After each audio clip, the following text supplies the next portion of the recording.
Frontline Updates, where we delve deep into military strategies and updates from conflict zones. Today, we're discussing the progress of the ongoing special military operation as of July 28, 2024. I'm your host, Sharifa Mohammed, MGT. I'm Colonel AC Oguntoye, an infantry officer.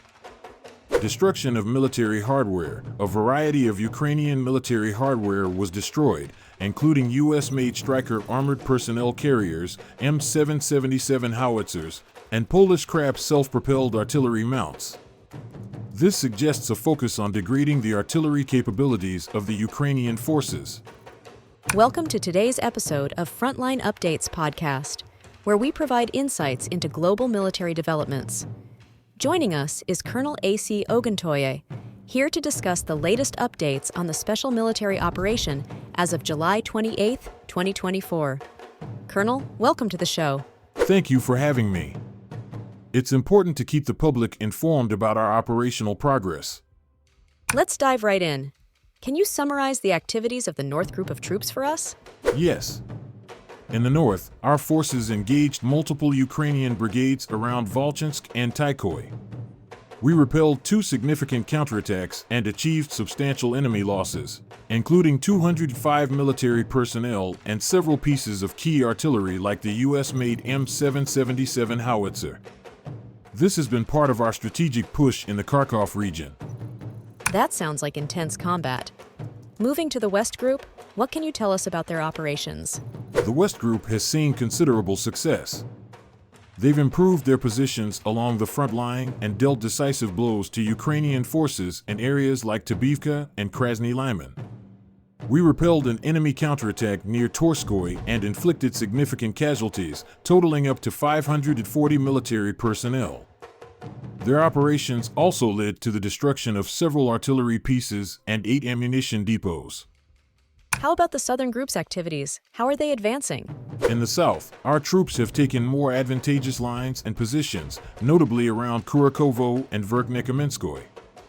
They've effectively neutralized the combat capabilities of several Ukrainian brigades, leading to the destruction of a wide array of military hardware, including tanks and an array of artillery. The operations have been crucial in maintaining pressure in the Donetsk region. Can you provide details on the progress made by the Center Group of troops? The Center Group has been particularly active. They've liberated key settlements like Progress and Evgenovka, significantly enhancing our tactical advantage.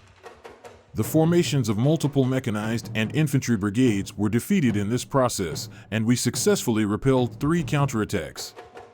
The operations resulted in the destruction of several enemy vehicles and artillery systems, consolidating our hold in the region. Shifting focus to the Vostok Group, what can you tell us about their operations? The Vostok Group has improved their tactical position and successfully defeated enemy forces in areas like Udladar and Guliapol. This includes the destruction of enemy artillery and multiple vehicles, further degrading the enemy's operational capabilities in the Zaporozhye region. With such widespread operations, how have your air defense systems performed? Our air defense units have been very effective, shooting down several HIMARS missiles and a significant number of UAVs, which includes those operating outside the Special Operations Zone.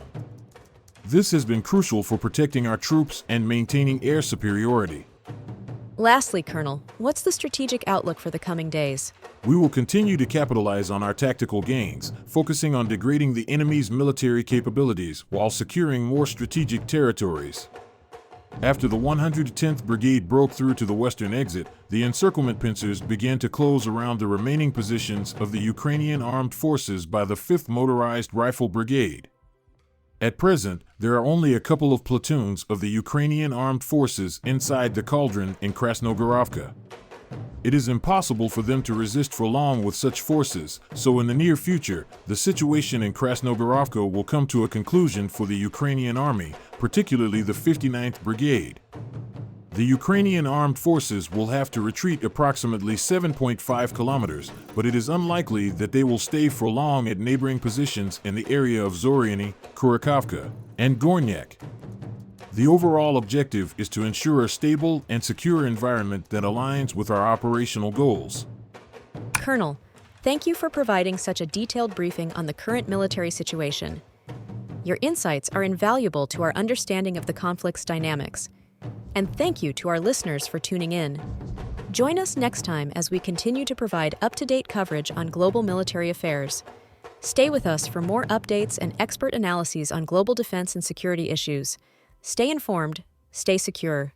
Thank you for allowing me to share these updates. It is important for the public to understand the situation on the ground.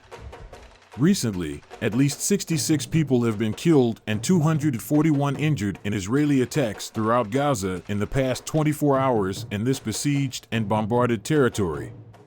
Israel's military has also targeted villages and towns in southern and eastern Lebanon after accusing Hezbollah of launching a rocket that resulted in the deaths of 12 young people from the expendable Druze community in Majd al-Shams in the Israeli-occupied Golan Heights.